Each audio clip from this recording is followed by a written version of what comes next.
निशा सकाळपासून अस्वस्थ होती. कामात लक्षच नव्हतं तिचं. त्यामुळेच की काय, दूध गेलं, भाजीत मीठ कमी पडलं. तिच्या धांदलीमुळे उशीर झाला म्हणून समीरची झालेली चिडचिड तर तिने ऐकलीच नाही. लक्ष्मी सोसायटीमधलं निशा आणि समीर हे एक देखणं, समंजस आणि सदन असं जोडपं होतं. सगळ्यांनाच त्यांचा हेवा वाटायचा. दोघांची चांगली नोकरी, सुशिक्षित आणि प्रेमळ आईवडील, स्वतःच्या कमाईच्या जोरावर घेतलेला नवीन फ्लॅट, सगळं कसं छान होतं. पण दुःख म्हणावं तर एकच, लग्नाला 5 वर्ष झाली तरी घरात पाळणा हलला नव्हता. दोघांच्याही आईवडिलांना आजी आजोबा व्हायची घाई होतीच. त्यामुळे अडून अडून तेही विचारायचे याबद्दल आणि ते दोघे काहीतरी कारण काढून विषय टाळायचे. पण एकमेकांना ते टाळू शकत नव्हते. एकांतात असले की या एकाच विचाराने निशाचे मन खट्टू व्हायचे. जवळपास तिच्या सगळ्या मैत्रिणी 2च्या 3 झालेल्या होत्या. त्यामुळे ती जास्त दुःखी व्हायची. समीर तिला समजवायचा, होईल ग बाळ, आपलं काही वय नाही झालं अजून. तेवढी पुरती ती विसरायची सगळं. पण पुन्हा तेच हळूहळू देवधर्म, डॉक्टरांच्या फेऱ्या, सगळं वाढू लागलं. घरातला आनंद नकळत नैराश्यात बदलला गेला. तरीही एक गोष्ट मात्र निशा नेमाने करायची, ती म्हणजे विठ्ठलाचा जप. लहानपणापासून तिची विठ्ठलावर खूप श्रद्धा होती. जमेल तेव्हा ती पंढरपूरला जाऊन यायची. लग्नाआधी आईबाबांसोबत आणि आता समीरला घेऊन. तो फार देवभोळा नसला तरी नास्तिकही नव्हता. तिच्या श्रद्धेबद्दल त्याला आदर होता. मागच्या वर्षी असेच ते नियमाप्रमाणे विठ्ठलाच्या दर्शनाला गेले असताना एक विचित्र घटना घडली. दोघेही मंदिरात बसले असताना 40-45 आसपासची एक बाई त्यांच्या शेजारीच बसली होती. दिसण्यावरून चांगल्या घरातली वाटत होती. या दोघांचं बोलणं ऐकून तिने मध्येच प्रश्न केला, कुठून आलात? तर निशा म्हणाली, आम्ही नाशिकवरून आलोय. ती बाई म्हणाली, विठ्ठलावर श्रद्धा दिसते तुमची? हो, लहानपणापासूनच. बऱ्याच गप्पा झाल्यावर निशा आणि समीर तेथून निघाले. वाटेत जाताना समीर निशाला म्हणाला, ती बाई जरा जास्तच चौकशा करत होती ना? कोण, कुठली, काय माहीत, आणि तूही सगळं सांगत बसलीस तिला. निशाने समीरचे बोलणे फारसे मनावर नाही घेतले. रात्री अन्नछत्रात प्रसादावेळी परत तीच बाई निशाच्या समोर जेवायला बसली. निशा नुसतीच हसली तिच्याकडे बघून. पण का कुणास ठाऊक त्या बाईचा चेहरा खूप प्रसन्न आणि शांत वाटला तिला. मी तेथून बाहेर पडल्यावर ती बाई निशाला शोधत आली आणि म्हणाली, पहाटे आरतीला या बरं का. निशाला मनात वाटून गेलं की का ही बाई आपल्या मागे मागे करते. अगं येतेस ना? त्या बाईच्या हाकेने तिला जाग आली. बघते तर आसपास कुणीच नाही. समीर झोपलेला होता. तिला वाटलं काल दिवसभर त्या बाईचा विचार करून स्वप्नात पण तीच दिसली. पण काही केल्या तिला झोप लागेना. काहीतरी मनाशी ठरवून ती उठली. आंघोळीसाठी बाथरूममध्ये गेल्यावर बघते तर गरम पाणी अजून आलं नव्हतं. तशीच गार पाण्याने आंघोळ करून तिने आपलं आवरलं. समीरला उठवायचा त्रास तिने घेतला नाही, कारण तो काही इतक्या पहाटे गार पाण्याने आंघोळ करून देवळात आला नसता. दार लावून घेऊन ती झपझप पावले टाकत देवळाकडे निघाली. भक्त निवास तिथून जवळच असल्यामुळे कुणाच्या सोबतीची तिला गरज नाही वाटली. बाहेर अंधार होता. ती खाली मान घालून रस्त्याचा अंदाज घेत निघाली होती. तेवढ्यात मागून शुकशुक केल्याचा आवाज तिला ऐकू आला. जागच्या जागी निशा थबकली. तेवढ्यात ती कालची बाई कुठून तरी आली आणि म्हणाली, घाबरू नकोस, मी आहे. निशाला हायसे वाटले आणि त्या दोघी काकड आरतीसाठी देवळात निघाल्या. आरती सुरू असताना एक वेगळाच रोमांच तिला वाटला. अंगावर काटा आला. विठ्ठलाच्या उत्सव मूर्तीचे ते प्रसन्न रूप पाहून डोळे भरून आले. आजूबाजूच्या जगाचा जणू तिला विसरच पडला. मागच्या खूप दिवसात इतका आनंद तिला झाल्याचे आठवतच नव्हते.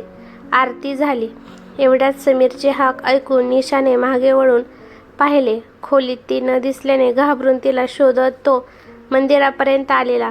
निशा न सांगता आल्यामुळे जरा रागातच होता तो, पण तिला पाहता शांत झाला. अगं काय, सांगून तरी यायचं ना, किती घाबरलो मी. एकटीच आलीस ते? अरे एकटी कुठे, या काकू होते ना सोबत, असे म्हणत निशा काकूंच्या दिशेने वळली तर तिथे कुणीच नव्हतं. अरेच्या, काकू कुठे गेल्या? कालपासून ती बाई काही तुझी पाठ सोडत नाहीये. आणि कुठे आता ते? ते राहू दे, चल आपल्याला निघायचंय, बसची वेळ होईल. दोघांनीही विठ्ठलाचे परत एकदा मनोभावे दर्शन घेतले. आपली खुस उजवण्यासाठी मनातल्या मनात निशाने घारानं घातलं आणि ते परतीच्या प्रवासाला लागले. आल्यावर नेहमीसारखे दिवस पुढे सरकत होते. नोकरी, घर, रुटीन सुरू होतं. औषधांना कंटाळून डॉक्टरांच्या फेऱ्याही तिने बंद केल्या होत्या. देवाच्या मनात असेल तर होईल असे म्हणून तिने तात्पुरतं का होईना विषय थांबवला होता. त्या दिवशी सकाळी एका अनामिक भीतीयुक्त आनंदाची जाणीव तिला झाली. तिची पाळी या महिन्यात चुकली होती म्हणून तिचे लक्ष नव्हते. आज जास्त कुठं, उगाचच वाटून गेलं मनात काहीतरी म्हणून घरातच प्रेग्नन्सी टेस्ट केले तर काय आश्चर्य, टेस्ट पॉझिटिव्ह आली. निशाचा आनंद गगनात मावेना. तिने पटकन जाऊन देवासमोर साखर ठेवली, पण अजून ही बातमी तिने कोणालाही सांगितली नव्हती. त्या दिवशी ऑफिसला सुट्टी टाकली आणि डॉक्टरची संध्याकाळची अपॉइंटमेंट घेतली. समीरला घरी लवकर ये म्हणून कळवले.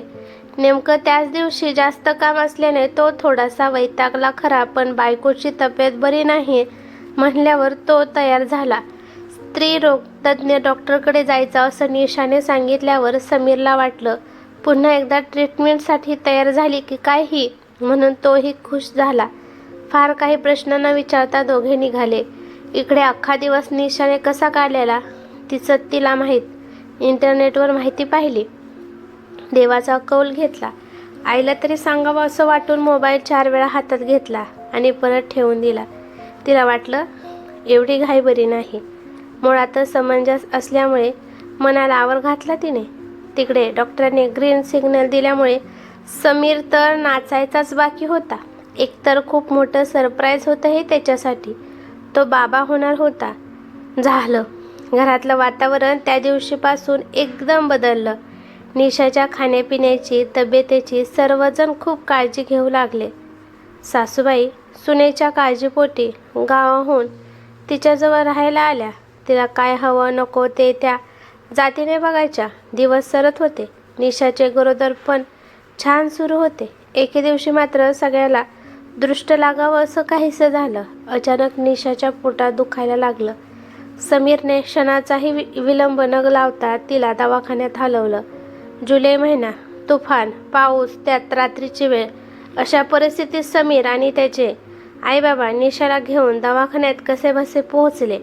नर्सने चेक केल्यावर कळले की बाळाच्या हृदयाचे ठोके कमी झालेत आणि बाळ पोटात आडवं झाले. लगेच ऑपरेशन करावे लागेल. ताबडतोब निशाला त्यांनी ऑपरेशन थिएटरमध्ये नेलं. इकडे दवाखान्याचे सगळे सोपस्कार समीरने लगेच पूर्ण केले. पण प्रॉब्लेम हा होता की त्या रात्री पुण्यात खूप पाऊस होता. नदी नाले ओसंडून वाहत होते. अचानक झालेल्या मुसळधार पावसामुळे रस्ते पाण्याने भरून गेले होते. मिळेल तसा प्रत्येकजण घरी सुरक्षित ठिकाणी पोहोचण्याचा प्रयत्न करत होता. ट्रॅफिक यंत्रणेने कधीच हात टेकले होते. या गोंधळात निशाचे जे डॉक्टर होते त्यांची गाडी याच कारणामुळे रस्त्यात अडकून पडली होती. त्यामुळे त्यांना यायला उशीर होत होता. इकडे निशाची तब्येत नाजूक होत चालली होती. तिचे सासू सासरे तर अखंड देवाचा धावा करत होते.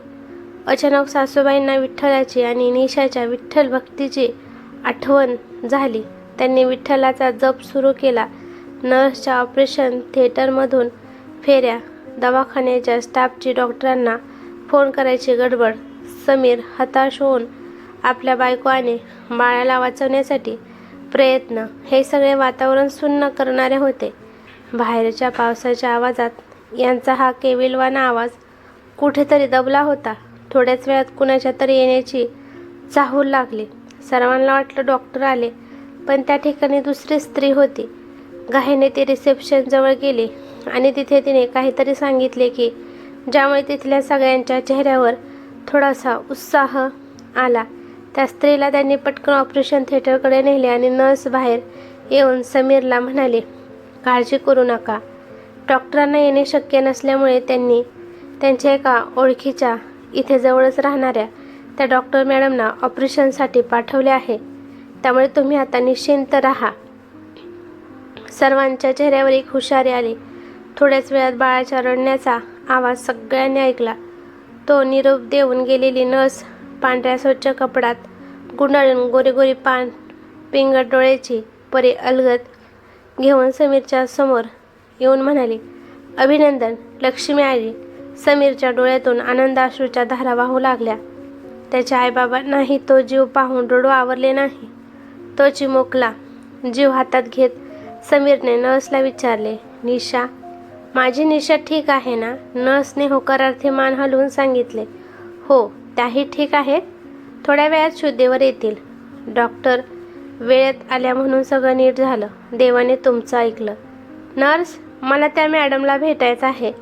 कुठे आहेत त्या? नर्स म्हणाल्या, हो, आहे तिथेच, येतच असतील असे म्हणून ती आत गेली.